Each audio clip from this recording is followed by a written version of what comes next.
2.5 മണിക്കൂർ നീണ്ടു നിന്ന ഒരു ബ്രഹ്മാണ്ഡ ടാസ്ക് അതായിരുന്നു ഈ ഒരു ഡൊമിനോ എഫക്റ്റിന്റെ ടാസ്ക്.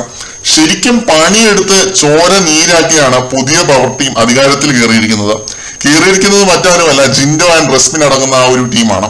അവര് വീണ്ടും ജയിച്ചിരിക്കുകയാണ് അടുത്ത ആഴ്ചത്തെ.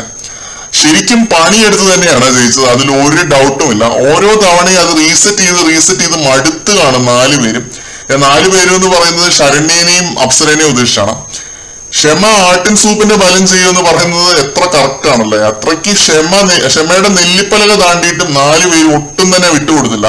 അത് പറഞ്ഞപ്പോഴാണ് ജിൻഡോനെയും റസ്മിനെയും കുറിച്ച് പറയുമ്പോൾ എടുത്തു പറയേണ്ട 2 പേരുകൾ തന്നെയാണ് അപ്സര ആൻഡ് ശരണ്യ. എന്റെ അഭിപ്രായത്തിൽ അവരെയും കൂടി ബിഗ് ബോസ് അടുത്ത ആഴ്ചത്തെ പവർ ടീമിൽ കയറ്റേണ്ടതാണ്. കാരണം അത്രയ്ക്ക് പണിപ്പെട്ടു അവരും. പക്ഷെ ഭാഗ്യം തുണച്ചത് നമ്മുടെ മല്ലിയേനെയും രശ്മിനെയുമാണ്. ലൈവിലെ ഈ ഒരു ടാസ്ക് ഇത്രയും നേരവും കണ്ടുകൊണ്ടിരുന്നപ്പോ എനിക്ക് അടിച്ചൊരു ഫ്രസ്ട്രേഷൻ ഉണ്ട്. നമുക്ക് തന്നെ ഇത്രയ്ക്ക് ക്ഷമയില്ല, അപ്പൊ പിന്നെ അവരുടെ കാര്യം പറഞ്ഞറിയിക്കേണ്ടതില്ലല്ലോ. ഓരോ തവണയും ആ ബോള് വീഴാതിരിക്കുമ്പോൾ ആ ഒരു ടെൻഷൻ അത് ഭീകരമായിരുന്നു ലൈവിൽ കാണുമ്പോൾ.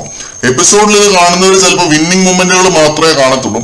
അങ്ങനെ കണ്ടാൽ ആ ഒരു എഫക്റ്റ് ഒട്ടും തന്നെ കിട്ടില്ല. ലൈവ് പ്രേക്ഷകർക്ക് മാത്രം അനുഭവിച്ചറിയാനുള്ള വിധം ഒരു ടാസ്ക് ആയിരുന്നു ഇത്. ഓൾമോസ്റ്റ് ക്ലോസ് ടു ഇമ്പോസിബിൾ എന്നൊക്കെ പറയാവുന്ന രീതിയിലുള്ള ഒരു ടാസ്ക്.